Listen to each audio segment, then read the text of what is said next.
Hello and welcome to the IEEE Communication Society online presentation, a deep dive into new radio and mmWave for 5G. I'm Dexter Johnson and I'll be moderating this presentation. Before we start our presentation, I would like to mention a few housekeeping items for those of you using Chrome and Edge browsers. If you have Flash blocked, please click on the play button on the media player. For those of you who want to know if this session will be archived, the answer is yes, it will be archived and will be available for review within about 24 hours. And once the archived webinar is available, a notification email will be sent to all the registrants. We encourage questions, and I hope we have time for several, which we'll take at the end of our presentation. As your questions occur, please type them in the box provided on your computer screen on the right-hand side and hit the submit button. You don't have to wait until the end of the presentation to begin submitting questions. If you're looking for the PDH certificate code, this will be given in a slide at the end of the presentation. As you look over your screen, you should also see buttons that allow you to enlarge the slides if you so desire. About volume control. If you're listening to the audio of this event over your computer speakers and you need to adjust the volume, you may need to adjust the master volume on your computer. At the bottom of the slide in front of you are a couple of additional widgets that will improve your viewing experience, including a green resource page to the far right with today's presentation. Now I would like to introduce our presenters. Ian Wong, PhD, Senior Manager, Advanced Wireless Research, National Instruments. Ian leads the company's 3GPP and 802.11 wireless standard strategy and platforms for wireless system design, simulation, prototyping, and implementation. He is also a senior member of the IEEE, the Acting Director of Industry Communities for IEEE Communication Society, and was the Industry Program Chair for IEEE GlobalCom 2015 in Austin. Ian has over 10 patents, over 25 peer-reviewed journal and conference papers, and over 40 standards contributions.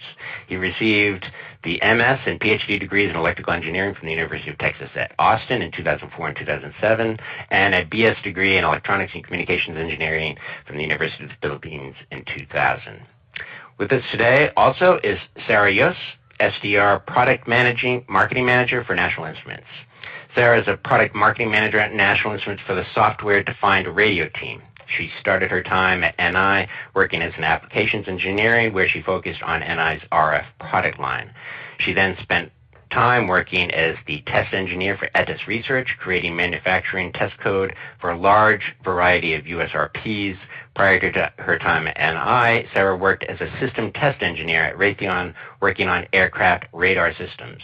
Sarah has her Bachelor of Science in Electrical Engineering from Texas Tech University. And with that, I'll hand it over to Ian. If you'd like to begin. All right, thank you, Dexter, and good afternoon to you all, or if you're in a different part of the world, good morning or good evening. Again, my name is Ian, and this presentation will be really about new radio. We're going to take a deep dive into it, and let's just dive right into it. So a lot of you may have seen this graphic or some version of this triangle from ITU. It is the vision for 5G that comes from the ITU body. First of all, there's the enhanced mobile broadband use case, which promises us greater than 10 gigabits per second peak rates, much more reliable and low latency communications to enable applications like the self-driving connected car with sub-millisecond latency targets. And of course, the one of our favorite buzzwords today, the IoT, right? Massive machine type communications. Basically, the main metric of interest here is the increasing the number of connections. And a lot of this, you've probably seen, but the important thing here are the details. And in fact, the ITU has very recently kind of ratified some of these minimum requirements.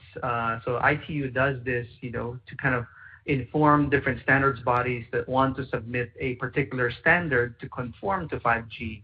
And so ITU recently released these to kind of show that there are these concrete metrics that a standard needs to meet in order to be officially, blessed to be called IMT 2020 or 5G. So some numbers to note here: peak data rate of at least 20 gigabits per second, But some comments here is this assumes an ideal scenario, assuming all the resources are utilized by a single user. So this really pushes the physical layer and the design to be able to support at least 20 gigabits per second, a peak spectral efficiency of 30 bits per second per hertz in a similar scenario. User plane latency, especially for the use case of URLLC or ultra reliable low latency of 1 millisecond. And also finally bandwidth of greater than 100 megahertz or even up to 1 gigahertz for millimeter wave or above 6 gigahertz bands. So that's kind of some more details on how ITU will be able to measure before it blesses a standard to become INT 2020. But then, one of the standards bodies that are, I would say, very actively looking at a candidate 5G standard is, of course, the 3GPP or the third generation partnership project. And I've given these presentations quite a bit, and a typical question is like, people who are not familiar with it, how is it structured? So this just gives you a brief overview of what the 3GPP looks like. It is a fairly big group. It's composed of a lot of standardization bodies around the world. FCC, ARID from Japan, and ADIS is another one. But there's like three main groups here. There's the RAN group, which is mostly for the radio access network part, the TSG-CT or the core network and terminals, and finally the SA, which is the service aspect. So this presentation will be very focused on the RAN aspects. Basically, there are 6 groups now working under RAN. There's RAN 1, which defines the physical layer, or layer 1.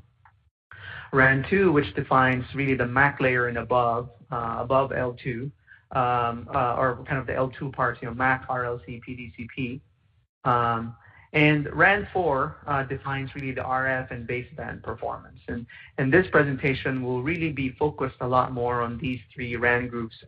But just to note, there's a lot of other activities going on in 3GPP, but the focus of this presentation will be kind of more on the physical MAC layer and the RF performance aspects. Moving on, so how will 5G be standardized? So at least the way 3GPP is approaching it is what is via phased approach. Because when 5G began, you probably saw a lot of discussions and trying to say it's a brand new technology. We can start it off with a clean piece of paper.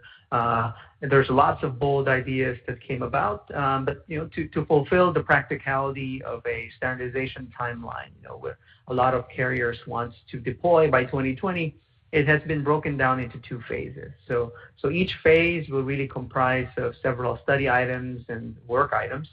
And the phase 1 is now being standardized in release 15 of 3GPP. And really the initial 5G deployments we expect to be phase 1 compliant. However, in parallel, or kind of this pipeline manner, phase 2 study items will begin at the same time as phase 1 moves to the work item phase. So here's a chart to kind of illustrate that a bit more. Right now in 3GPP, from the path from 4G to 5G, it's kind of split into 2 tracks right now. One is the new radio track, which I talked about, has a phased approach. So this red line is kind of, and maybe moved a bit now around June timeframe. So we're right in the middle of right in progress of release 15, which is the phase 1 of new radio. But also the LTE Advanced Pro track is also going on in parallel to that, with a target of June 2018 for the completion of phase 1 and phase 2 by 2020. So a lot of this presentation will really be focused on the details of phase 1, but we will also tackle a bit more what will likely be discussed in phase 2.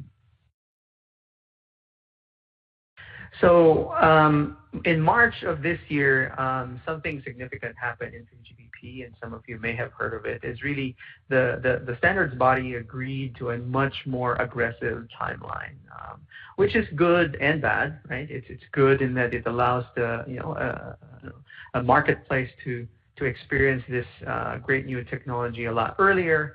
I mean, the bad part of that is, there may be some things that we need to kind of work really fast on and miss some things. But then that's the reason really for the phased approach. So right now it has been agreed to kind of complete pretty much almost all the aspects of layer 1 to layer 3 by December of this year for the version of 5G new radio called non-standalone. So non-standalone really is in relation to LTE or 4G, right? So basically, non-standalone version means the 4G core network will still be reused, and really the control plane is going to be 4G enabled, and only the user plane will be new radio or 5G enabled, right? And that's really to provide those peak, high data rates and lower latencies that are expected for 5G in this phase 1, but still reusing a big part of the 4G network for the control plane and the core network. And that's really what's been fast-tracked to December 2017 completion. A bit more details on that if you're familiar with the standardization process. I won't kind of delve too much into it, but really the idea here is by March 2018, it has to be a fully implementable version for non-standalone. And then the current schedule for the standalone or the full version of 5G new radio, wherein the core network is also 5G capable, the timeline is June 2018 with a freeze by September 2018. It is an aggressive timeline, but then the standards bodies and all the companies affiliated are working very hard towards this timeline. And going a bit deeper into the new radio phase 1 timeline, basically, the new radio 5G study item, went on for quite a while and was completed again by March of this year, and the work item was kicked off.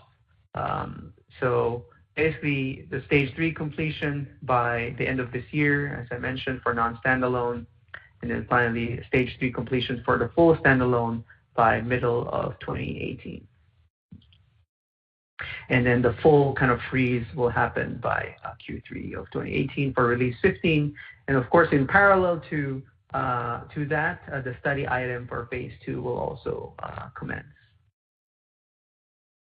All right, so just because we are working hard towards the 3GPP new radio specification doesn't mean that other standardization activities are on hold. You may have heard of some operators and vendors have kicked off really pre-5G specification efforts, namely Verizon 5G Technical Forum or 5GTF, and the Korea Telecom Pyeongchang 5G group. Really, these are not compliant to the 5G new radio spec because they are already out and the 5G new radio spec is still being finalized. And these, however, will have the benefit of being deployed earlier. It actually shares some similarities with 5G new radio, the way it's progressing, especially for the above 6 gigahertz or millimeter wave spectrum, which these technologies are going to be based on. But the main target is really a narrow subset of the new radio target applications. Basically, fixed wireless access is the key technology that the Verizon 5GTF is trying to get at.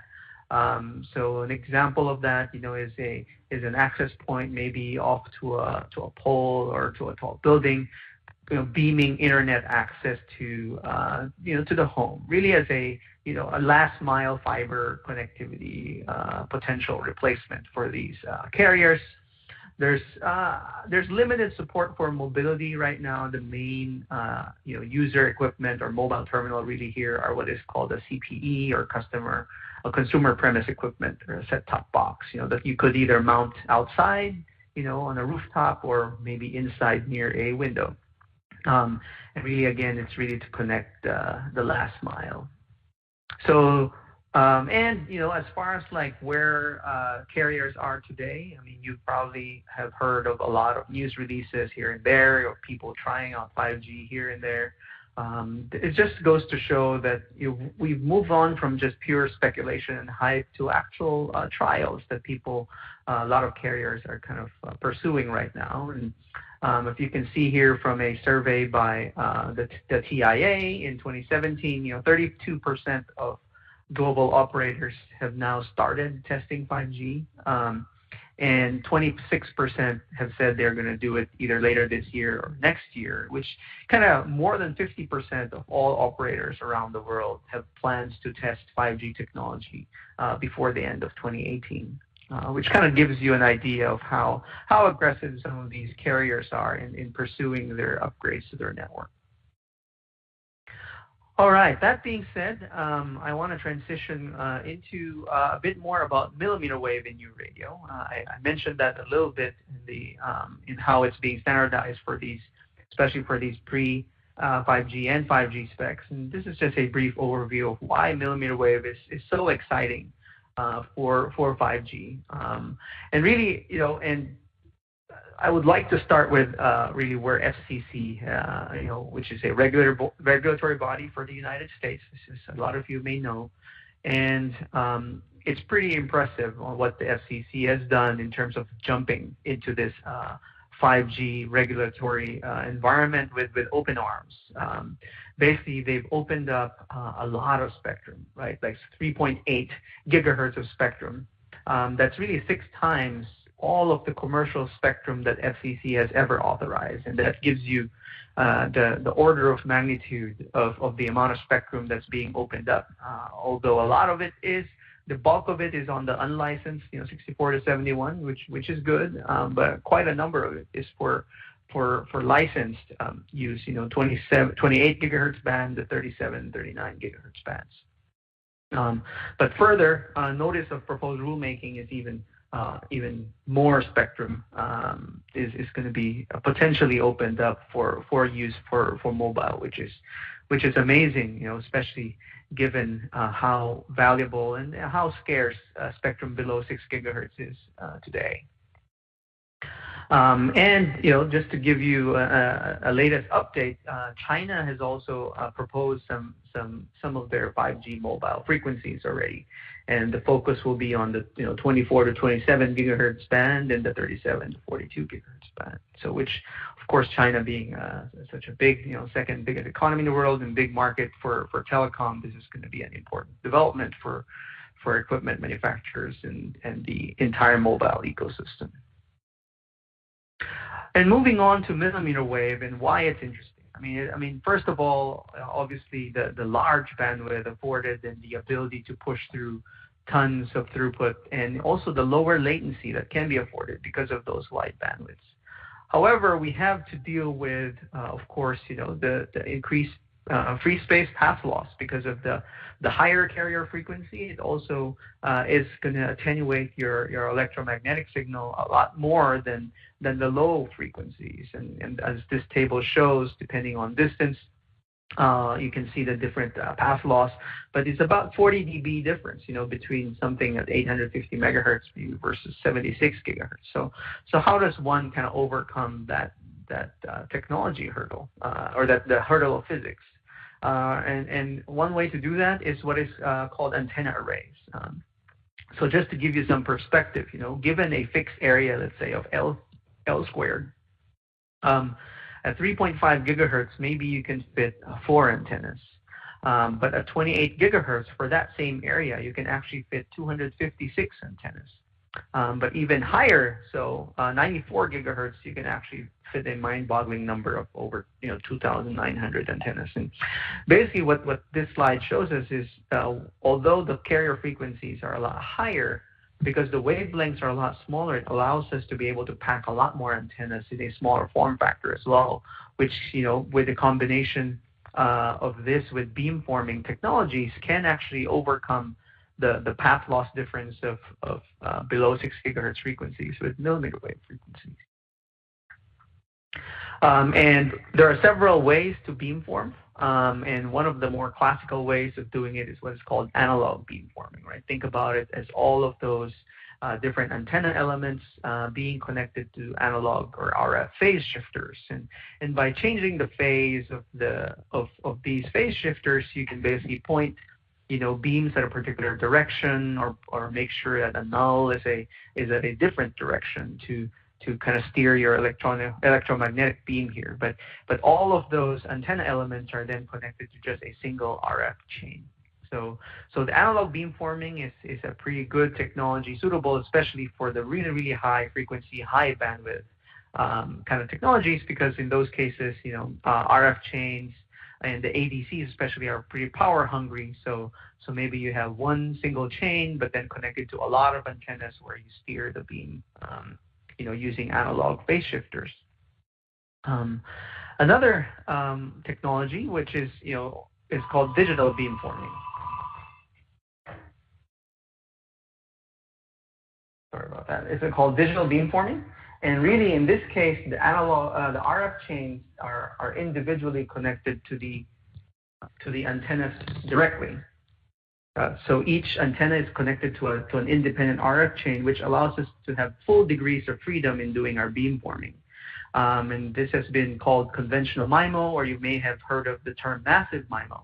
And especially for below 6 gigahertz frequencies, this is a viable technology today, given that we can actually scale our costs down those frequencies, and be afforded the full, again, freedom to do beamforming even down to each subcarrier in OFDM. It gives you, full frequency selective beamforming kind of capabilities. But then something in the middle, which I think is one of the more promising research areas right now, is a hybrid beamforming, right? It's basically a combination of both analog and digital.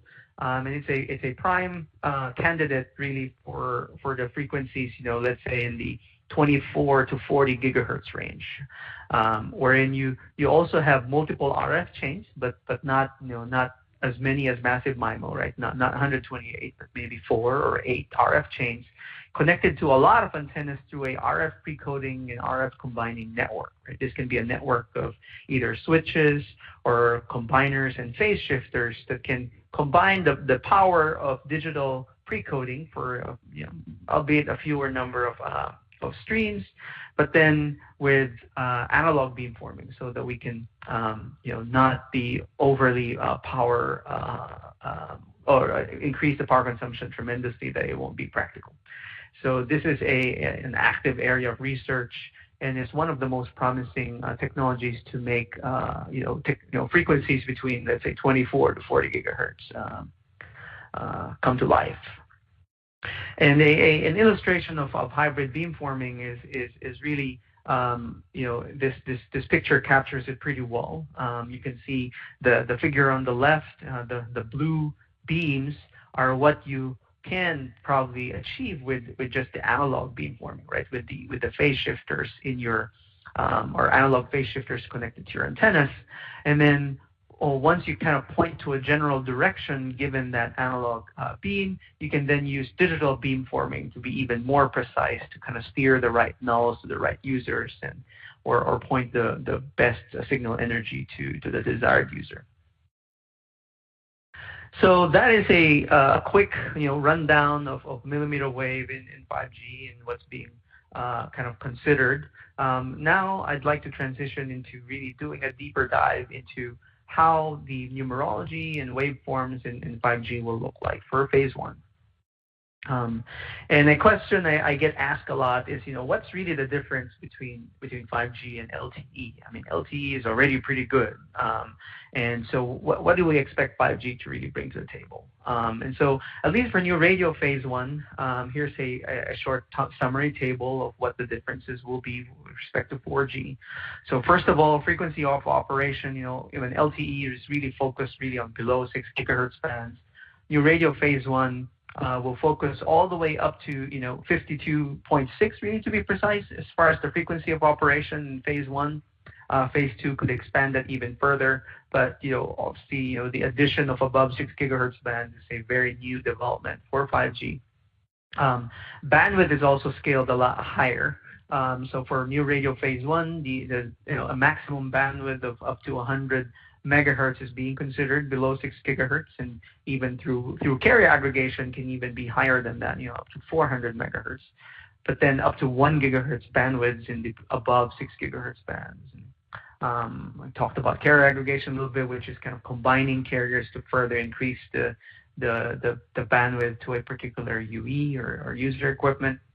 Analog beamforming or dynamic analog beamforming is not really fully supported in LTE today, and that's really one of the important technologies being considered for phase 1 is analog beamforming. And digital beamforming is already in LTE, but we're kind of pushing that even further for new radio, supporting up to 12 layers. Channel coding is another area which is different.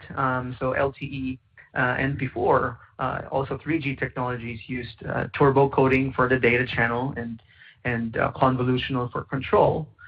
Phase 1 for new radio has now decided that data channels will be LDPC coded, but also with a lot of flexibility, which is kind of new. And then on the control channel, a brand new coding strategy called polar code is going to be considered for new radio phase 1. And another key aspect of the difference of 4G and 5G is really because of the varying use cases for new radio, even the physical layer needs to be a lot more flexible. So one area where that's shown is really in the subcarrier spacing for an OFDM waveform. Although in LTE it's just a fixed 15 kilohertz. There is a 7.5 kilohertz that's also standardized, but it's really not widely used. But in new radio phase 1, really 15 all the way to 240 kilohertz subcarrier spacings are being considered. With the lower spacings focused on the below 6 gigahertz and the higher subcarrier spacings, primarily 60 and above for the above 6 gigahertz frequencies.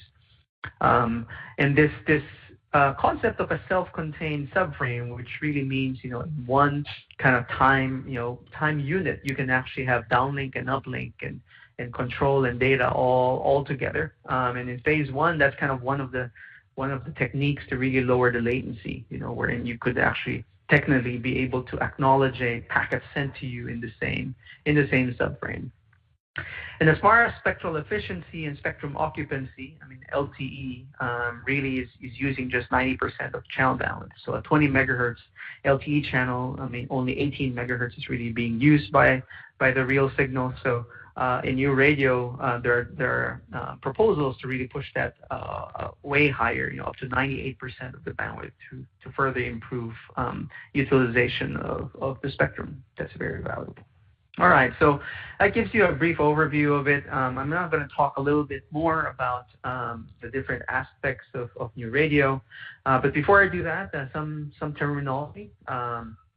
So LTE node B, if you've heard of it, is really call it a base station, right? And it's an LTE base station that's capable of connecting to the EPC, or really it's the core network for LTE. Okay.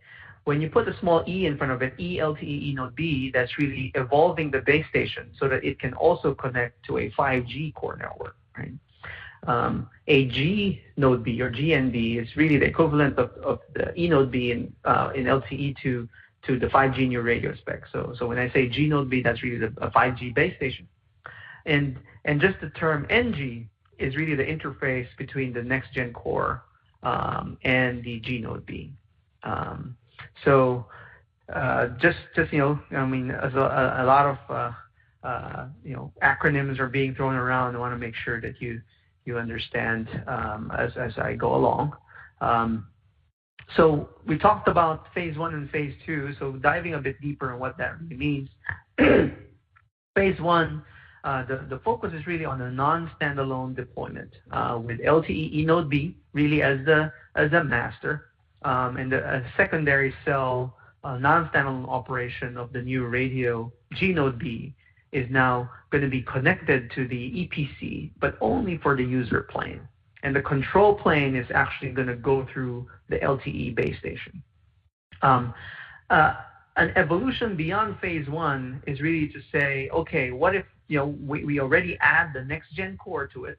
So in the figure on the top right, you can see that an enhanced LTE or ELTE node B, or a base station, an LTE base station that's been upgraded to be able to connect to the next generation core or the 5G core. And then the typical scenario as well of an enhanced LTE base station being able to connect to the next gen core, but also serving as the master. And the 5G G node B is still connected only via user plane to the next gen core. Okay, that's just an evolution of phase one. But then the final or the full, phase two, full standalone operation is when everything can be all next-gen core based and also 5G based. Wherein the new radio base station is now capable of handling both user plane and control plane traffic, and that's really the target for new radio phase. It's the standalone version of new radio phase one. So sorry, I may have misspoke there. It's not a phase two thing. It's a phase one standalone version, which is going to be finished by June 2018. All right. As far as frequency ranges for the new radio release 15, which is kind of the phase one release, there are several frequency ranges that are of prime interest by a lot of the bigger carriers around the world that are participating in 3GPP. And the way 3GPP has approached this is to put a limit, like for each frequency band that the standard kind of tackles, there needs to at least be 3 companies that are supporting it. So you can see some of the more popular bands, the 3.3 to 4.2 gigahertz and 4.4 to 5 gigahertz bands have a lot of supporters. The 24 to 29 gigahertz band here in the U.S. Its focus is on 28.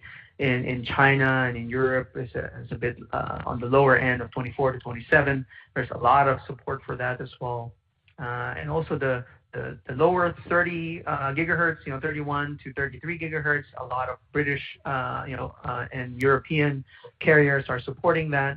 And also the upper end, the 37 to 40 gigahertz, with a lot of the big carriers in the U.S. and also in Korea and Japan mostly in the U.S. are supporting the 37 to 40 gigahertz bands. As far as we talked a lot about non-standalone, so that of course immediately implies that LTE needs to be used, in the same device or in some cases even the same chipset. So really, because non-standalone is primarily for dual connectivity, a combination of new radio and LTE band is very important. So especially if you're doing coexistence studies or designing the RF filters on the front end. So as an example, a new radio band, for example, in this case, 24 to 29, will then need to be studied to coexist with a lot of the legacy LTE bands for the different carriers around the world. So just to bear in mind that the new radio frequencies needs to be studied in addition to the LTE bands that they will obviously coexist with especially for the non-standalone operation, which is the immediate standard. Okay, moving on to the bandwidth, right? So with those carrier frequencies that are being talked about, there's also a lot of talk about the feasible maximum channel bandwidth. So below 6 gigahertz, it's really focused on the 100 to 200 megahertz range. Above 6 gigahertz is from 100 and beyond. And really, there's the flexibility to support the maximum bandwidth with carrier aggregation or aggregating multiple carriers together. And one thing of note in new radio is the fact that the carrier aggregation may actually be supported without the need for guard bands in between. So that allows for a lot more flexibility of designing your front ends, and which makes for an interesting combination of different RF architectures to be able to support 5G. On the modulation and waveform side, let me just build that out real quick. As far as modulation is really similar to LTE, same constellation mapping from QPSK 256 QAM for each subcarrier. So I've already alluded to OFDM really being the waveform of choice still for 5G new radio. At least up to 40 gigahertz, the cyclic prefix OFDM waveform is still going to be used, but with the increased spectral utilization of up to, we talked about 98%, beyond the 90% of LTE. However, for the uplink, the modulation of DFT spread OFDM is still going to be supported, but it's going to be a lot more limited to single stream scenarios and only for link budget limited cases. And there's a strong desire in 3GPP to really focus on a single waveform for both uplink and downlink and sidelink, for device-to-device connectivity.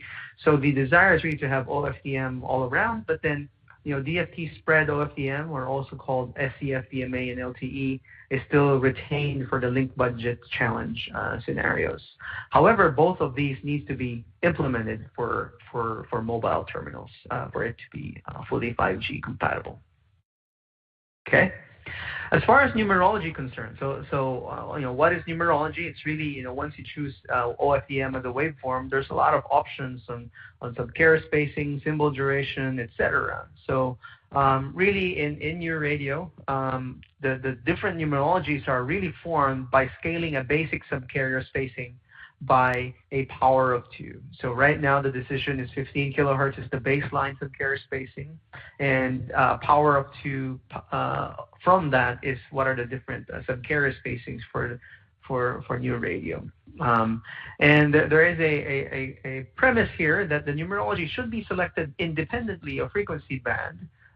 It gives people a lot more freedom, but then the expectation is, of course, the lower subcarrier spacings will be focused on the below 6 gigahertz bands, but the higher ones will be focused on the above 6 gigahertz bands. So a bit more details on the numerology. So the subframe is still going to be 1 millisecond. The frame length is 10 milliseconds. These are familiar if you're familiar with LTE. But the interesting development here is because subcarrier spacing is now variable, right? It's 15 kilohertz times 2 to the n. So really the symbol length can now be different. And the way it works here is the cyclic prefix for this is still going to be very similar to the way it's done in LTE, wherein the first symbol can be a bit longer, but then the rest of the symbols are a bit shorter in cyclic prefix.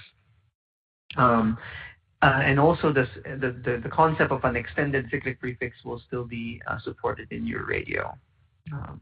So what is going to be a slot?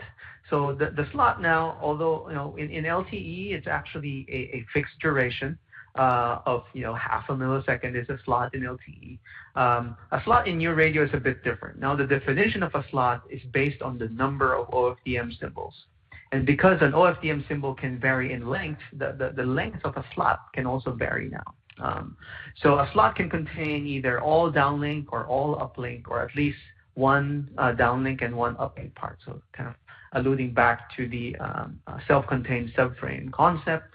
And the ability for multiple slots to be aggregated, wherein a data transmission could be split into multiple slots, which is also a new development in your radio. So again, going back to a concept in LTE called resource blocks. So in your, wherein if you're familiar with LTE, 12 subcarriers in half a millisecond is a resource block. The resource block in your radio is, because of the variable slot length, is also defined a bit differently now. Wherein it's really the number of subcarriers per PRB is actually the same. It's always going to be 12. But then because the subcarrier spacing is different, a 15 kilohertz by 12 subcarriers is 180 kilohertz, and that's going to be your resource block. But then for new radio, you can have 30 kilohertz and, for example, 60 kilohertz resource blocks, which are a lot wider in frequency, but then are actually shorter in time. So that's a new flexibility afforded in your radio.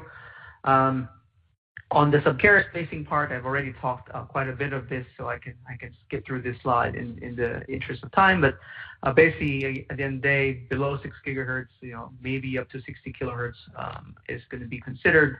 Above 6 gigahertz, there's no concrete decision yet. But starting at 60 all the way to 240 are the more popular subcarrier spacings being talked about, with the focus being on 60 and 120.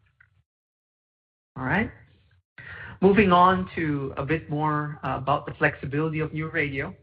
So it actually allows a mixed numerology in both frequency and time domain. So here's an example. I really like this example to show really how flexible new radio is in terms of, varying subcarrier spacings, all within a 0.5 millisecond time.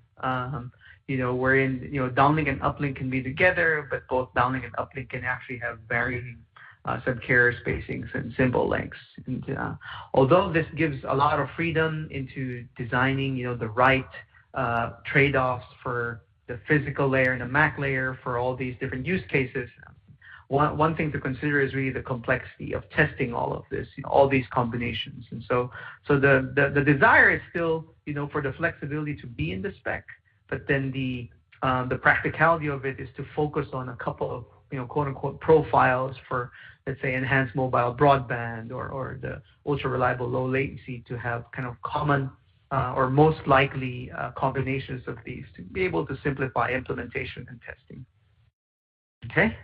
And then finally, a brief note on channel coding for new radio phase 1. I talked already about LDPC being used for the data channel and really for the control channel to support the polar codes.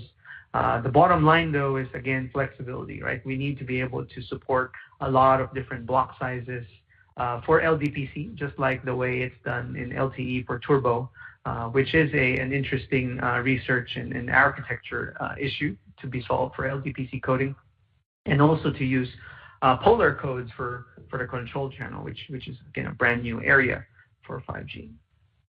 Okay. So I'm now going to transition very quickly to what's being talked about in new radio phase 2.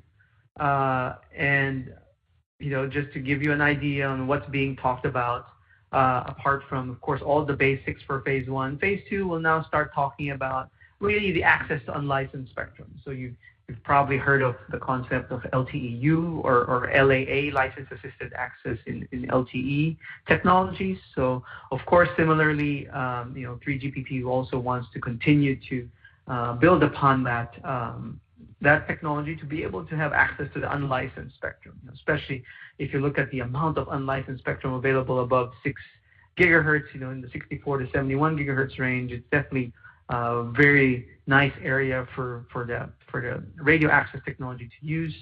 And again, all the lessons we learned for below 6 gigahertz, we should be able to reuse, for LTE base LAA, for example, all the studies between LTE and Wi-Fi, LAA and Wi-Fi, hopefully we'll be able to reuse for a new radio.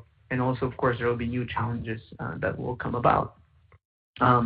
Another big topic in 3GPP phase 2 is this concept of new radio phase 2 is this concept of integrated access and backhaul, or the acronym IAB. It's really to study the support of both the backhaul and relay links, all using the same spectrum. So basically sharing the access and backhaul in the same spectrum. It really allows the deployment of very flexible and very dense new radio cells. I mean, this is primarily in the context of mmWave, and it just gives operators a lot more flexibility to also use the same access technologies for the backhaul. Then relaying can then be also be part of the solution here. And if you're already aware, I mean, mmWave microwave is already being used a lot in an existing backhaul. So this kind of unifies the air interface for both access and backhaul in a common framework, which can afford a lot more robustness and flexibility of deployment. And another key technology area is what is called V2X. Of course, you probably have heard of this. The connected car or autonomous driving. I mean, the 3GPP is also hard at work on that. I mean, LTE or 4G technologies have LTE-V, and there's a lot of activity going on there. And of course, new radio will also need to start looking at this very soon, and that's going to be embarked on in phase 2. And the nice thing that is afforded here for new radio is that because a lot of the radar technologies are actually in the mmWave spectrum, 77 gigahertz is a prime example, there's an opportunity here to think of clever ways of of using radar and communications potentially in the same band or kind of cooperating with each other. How can it be used in tandem to kind of really lower the cost, increase reliability of the connected car? And other features that are being talked about in phase 2, really there's, of course, evolution to the phase 1 radio access technology. One of the key areas of interest there is above, going beyond 52 gigahertz, looking at 70 and 80 gigahertz technologies. And a couple more areas of study items. One is the non-orthogonal multiple access. This allows for much more, I would say, ad hoc access to the network, wherein the waveform does not need to be orthogonal, which is good. New radio support for non-terrestrial networks. So the combination of using satellite is kind of having a resurgence, at least in the study item phase for new radio phase 2. And of course, to evaluate the standard towards the IMT 2020 submission. To be officially ratified as a 5G spec is going to be. It'll start in the Q3 timeframe this year for new radio phase 2. Okay. All right. So that concludes at least my part of the presentation, and I'll now hand it off to Sarah to take it to the end. Yeah. Thanks everyone so far. So as Ian has been talking for about the last 45 minutes, he's been talking about almost entirely new technology. There is some part of new radio that's going to be built on existing LTE, but at the end of the day, there's a lot of new innovation that's happening with technology that really hasn't been pushed to commercialization before. And that's why we think a proof of concept is incredibly important. We've seen, especially with 5G, these systems are so complex, just taking the idea as something that's an idea and proven out in simulation, and then moving that into an IC, it's an expensive process, and there needs to be another level of validation done before it really makes sense to push that technology into a commercialized product. So what we have proposed to help address that is our mmWave transceiver system, and it's a 2 gigahertz bandwidth SDR, software-defined radio, that operates at mmWave frequencies. We have 3 different frequencies available for some of the 5G bands that we've seen of interest. So we covered the 28 gigahertz band, the 60 gigahertz band, which is also used for WiGig, which we didn't get into in this webinar too much, and then also 71 to 76 gigahertz.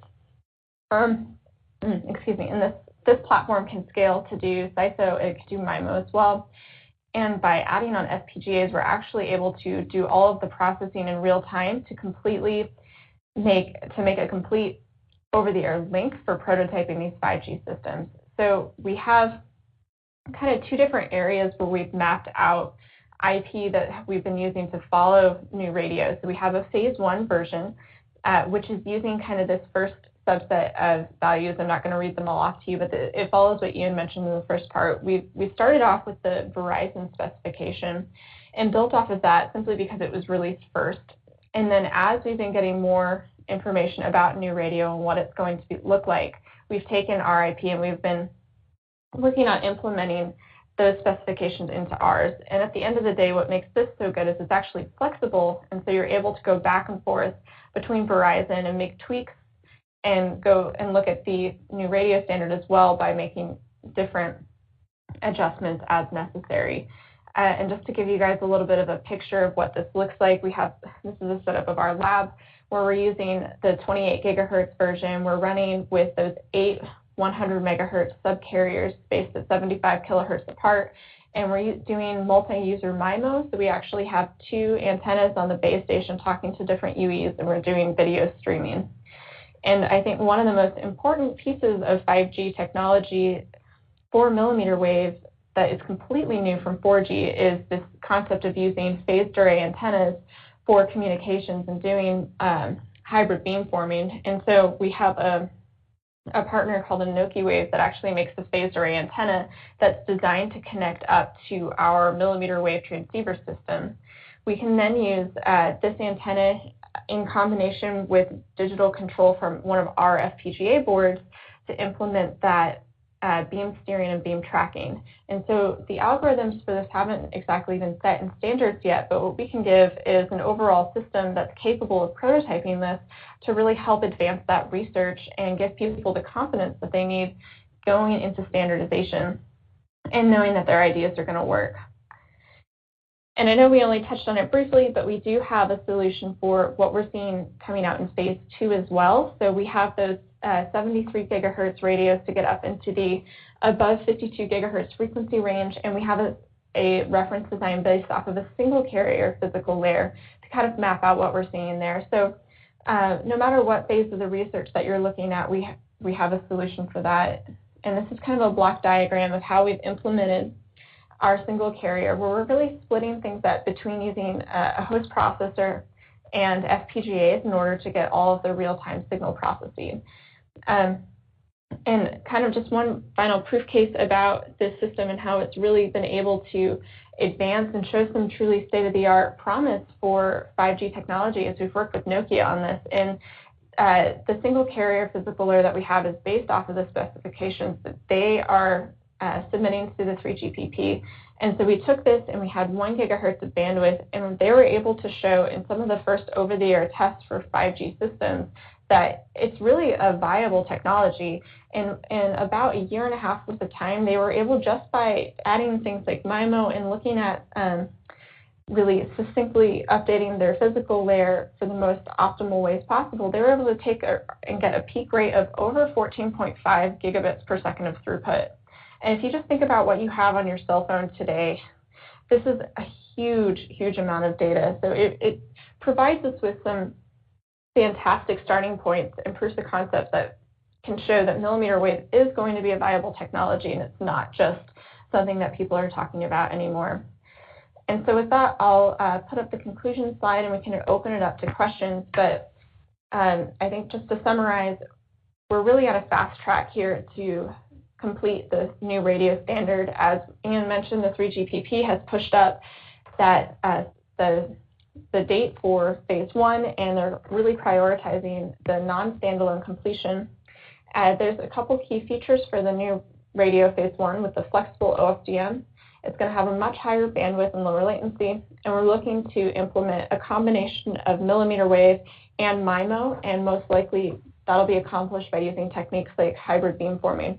And finally, phase 1 is not the end of the new radio spec. There's actually a whole bunch of extra topics and work that are being looked at in phase 2 as well.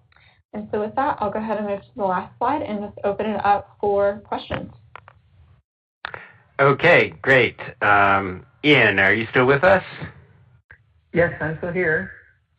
Okay. What I'm going to do is just ask questions. If either one of you want to respond, feel free. First one is a sort of explanation question. Can you explain 5G full duplex? Either one of you like to take a stab at that?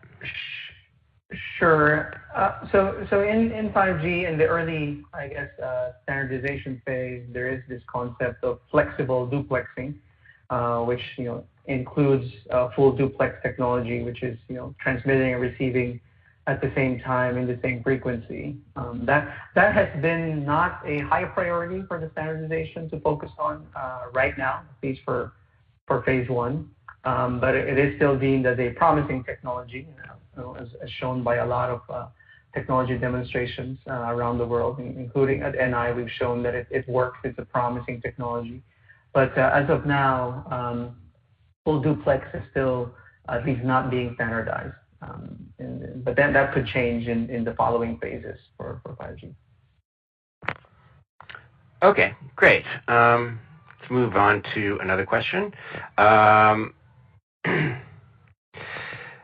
For NSA, you highlighted that the control plane will go through the ENB. Does this mean that the control information will be uplinked from the UE on LTE bands, or can UE and UL control on millimeter wave band, and then the GNB forward to ENB via X2, i.e., will all NSA phase 1 UEs need to support both sub-6 gigahertz radio and millimeter wave radio? involved question, okay, but so, yes. Let's start with the control plane question, because that one is pretty clear. Yeah, at least for the non-standalone phase one, there will not be any control information going through millimeter wave. Only data plane information or user plane information will go through millimeter wave.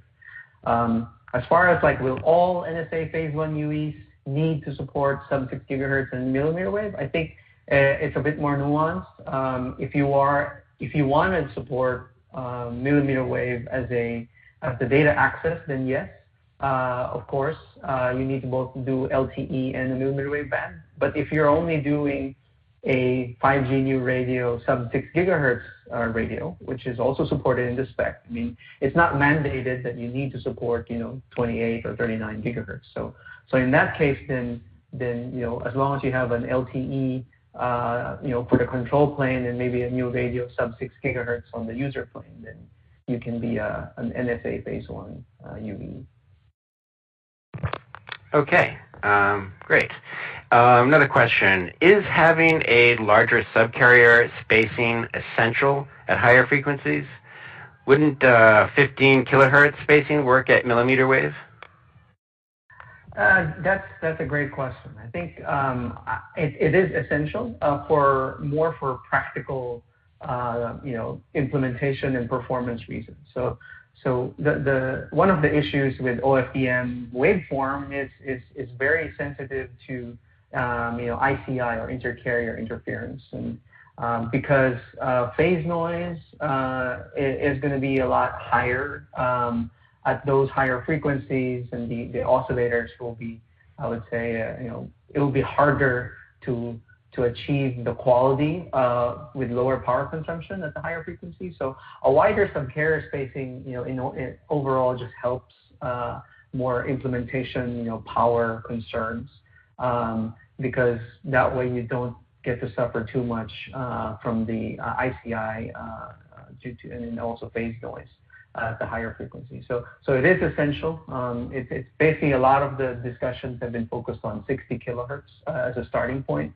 But then you can't also have it to be too large, right? So I mean, like subcarrier spacings like 480 kilohertz have all been, I guess, abandoned, because if it's too large, then your symbol length gets to be too short, and if it's too short, it also limits your cell size, because your cyclic prefix can't be that long, so it becomes really short as well, and hence you'll be overcome by multipath.